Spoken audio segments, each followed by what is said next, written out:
Hello friends welcome back to my channel. आमी आज के आपनादेर छोटो काकड़ा दिए छ्याचड़ा तैरी करे देखाबो।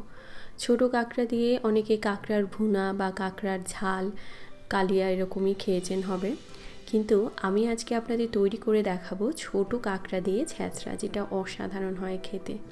एर जोन्नो देखुन एखाने काकड़ागुलो छोटो काकड़ागुलो एकदम परिष्कार करे धुए रेखेछि।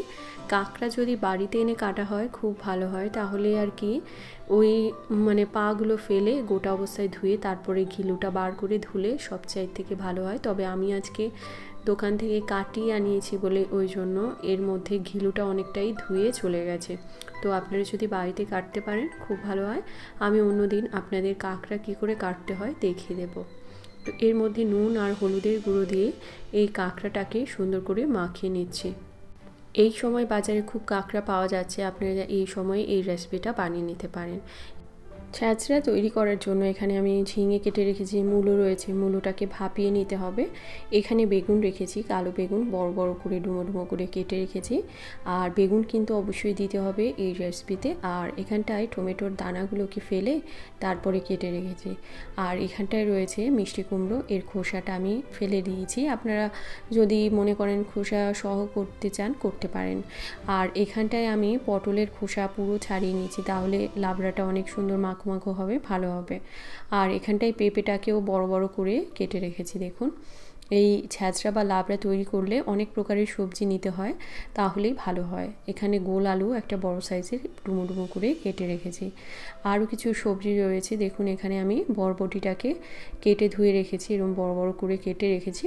আর পুঁই শাক অবশ্যই দিতে হবে। আর এই ডাঁটাগুলোকে কেটে আলাদা করে রেখেছি, আর শাকগুলোকে আলাদা করে রেখেছি, কেননা দুটো দুইবারে ইউজ করবো, একসঙ্গে দেবো না। তো দুটো ভাগেই রাখবেন। এবারে কড়ার মধ্যে সবার প্রথমে সর্ষের তেল বেশ খানিকটা গরম করব, কেননা আমি সমস্ত সবজি ভাজবো এর মধ্যে কয়েকটা বাদ দিয়ে। তো প্রথমে নুন দিয়ে তেলের মধ্যে এই আলুগুলোকে ভেজে নেব। তো যেই সবজিগুলো আমি আগে ভাজছি আপনারাও সেই সবজিগুলো আগে ভাজবেন, কেননা আমি কারণটা আপনাদের পরে বলছি। কেননা অনেক সবজি আছে যেগুলোকে আগে ভাজতে গেলে না পুরো কালো হয়ে যায় তেলটা, আর সমস্ত সবজির কালার নষ্ট হয়ে যায়। সেই জন্য প্রথমে আলু ভেজে আমি এর মধ্যে পেঁপেগুলোকে ভাজছি। সমস্ত পেঁপে আলু এগুলো নুন হলুদ দিয়ে ভেজে নেবেন। অনুষ্ঠান বাড়িতে ছ্যাঁচড়া বা লাবড়া তৈরি করলে ওরা অতিরিক্ত তেল দেয়, যার কারণে এটা খেতে খুব ভালো হয়। মানে দেখবেন লাবড়া বা ছ্যাঁচড়ার থেকে প্রচুর তেল বেরিয়ে গেছে, ওরকম লেভেলের ওরা তেল দেয়, কারণ ওরা ছাঁকা তেলে সবজিগুলোকে ভেজে নেয়। ওতে করে লাবড়ার টেস্টটা খুব ভালো হয়। তো আপনারা লাবড়া বানালে তেলের পরিমাণটা একটু বেশি দেবেন, নইলে ওরকম টেস্ট পাবেন না। অত না দিলেও একটু তো দিতেই হবে। দেখুন এই মূলোটা কিন্তু ইউজ করার আগে একটু গরম জলে ভাপিয়ে নিয়েছি, কেননা মূলো থেকে একটা বাজে গন্ধ থাকে, ওটা ভাপিয়ে নিলে ওই গন্ধটা চলে যায়। ওইটা যদি আপনারা না করেন তাহলে পুরো লাবড়ার মধ্যে পুরো মূলোর গন্ধই পাবেন, ভালো লাগবে না। সেই জন্য মূলোটা গরম জলে একটু ভাপিয়ে নেবেন। এই বেগুনটাকে দেখুন শেষের দিকে এই কারণে ভাজি, কেননা বেগুন যদি আমি প্রথমেই ভেজে নিতাম না পুরো তেলটাই বেগুন টেনে নিত, সেই জন্য ওটাকে শেষের দিকে ভাজবেন। আর একদম শেষে বরবটি ভাজতে হবে। আর বরবটিতে ভাজতে গেলে দেখবেন পুরো তেলটা কালো হয়ে যায়, কড়াই কালো হয়ে যায়, ওই জন্য এগুলোকে শেষে ভাজতে হবে, নইলে পুরো সবজি কালার নষ্ট হয়ে যাবে। এবারে আরও একটু সর্ষের তেল গরম করে এর মধ্যে এই কাঁকড়াগুলোকে এবারে লাল লাল করে ভেজে নেব।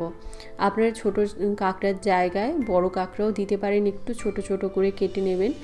আর অনেকে কাঁকড়ার অ্যালার্জি থাকে, তো কাঁকড়া যারা খেতে পছন্দ করেন না তারা সেমভাবে আপনারা চিংড়ি মাছ দিয়ে করতে পারেন। তবে কাঁকড়ার টেস্ট একরকম, চিংড়ি মাছের একরকম, বা শুধু লাবড়া বানালে ওটার টেস্ট একরকম, প্রতিকটাই আলাদা আলাদা হয়। এবারে সর্ষের তেল গরম করে এর মধ্যে তেজপাতা, শুকনো লঙ্কা, 5 ফোড়ন দিয়ে দিয়েছিলাম। এর মধ্যে বড় সাইজের একটা পেঁয়াজ দিয়ে দিয়েছি, নুন হলুদের গুঁড়ো লঙ্কার গুঁড়ো দিয়ে দিয়েছি, আর 1 টিস্পুন করে আদা রসুন বাটা দিচ্ছি।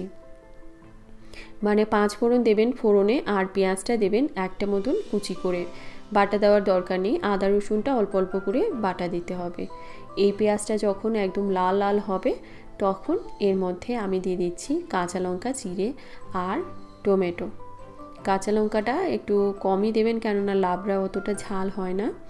এবারে এর মধ্যে পুঁই শাকের ডাঁটাগুলোকে প্রথমে দেব, কেননা এটা আমি ভাজিনি, তো সেই জন্য এগুলোকে প্রথমে মশলার সঙ্গে ভাজতে হবে। যখন এই ডাঁটাটা একটু কষে যাবে তখন ভাজা সমস্ত সবজি এর মধ্যে দিয়ে দিয়েছি।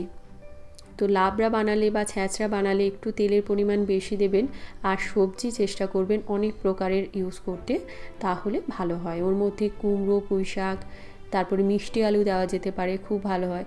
এই প্রকারের সবজিগুলো না দিলে লাবড়ার টেস্টটা ঠিক আসে না। এবারে এই সবজিটাকে একটু নাড়াচাড়া করে এর মধ্যে পুঁই শাকের পাতাগুলোকে দিয়ে দিলাম, দিয়ে এবারে ভালো করে মিশিয়ে নিচ্ছি। দেখুন, তো একটু বড় কড়াইতেই করতে হবে, কেননা সবজিটা প্রথমে বেশি থাকে, তারপরে নাড়তে নাড়তে ওটা অনেক কমে যায়। তো লাবড়া বা ছ্যাঁচড়ার টেস্টি বানাতে গেলে আপনাদের তেলের পরিমাণটা অনেক বেশি দিতে হবে। এবার এর মধ্যে আমি ভাজা কাঁকড়াগুলোকে দিয়ে মিশিয়ে নিচ্ছি।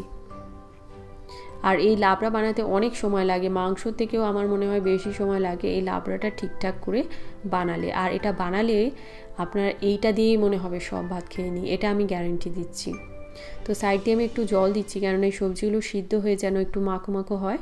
আর যদি জল না দেওয়া হয় তাহলে আবার পুরো শুকনো বেশি হয়ে যাবে।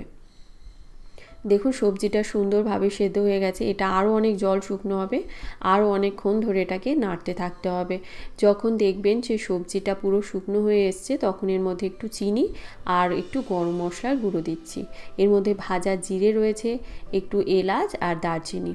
এই সমস্ত মশলাটাকে এবার এর সঙ্গে আরও ভালো করে মিশিয়ে দিচ্ছি।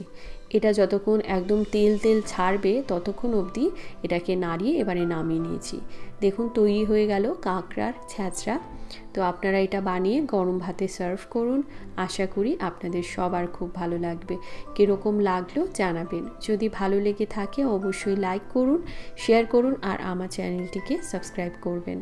ভালো খান, সুস্থ থাকুন, আবারও আসবো নতুন কোনো রেসিপি নিয়ে।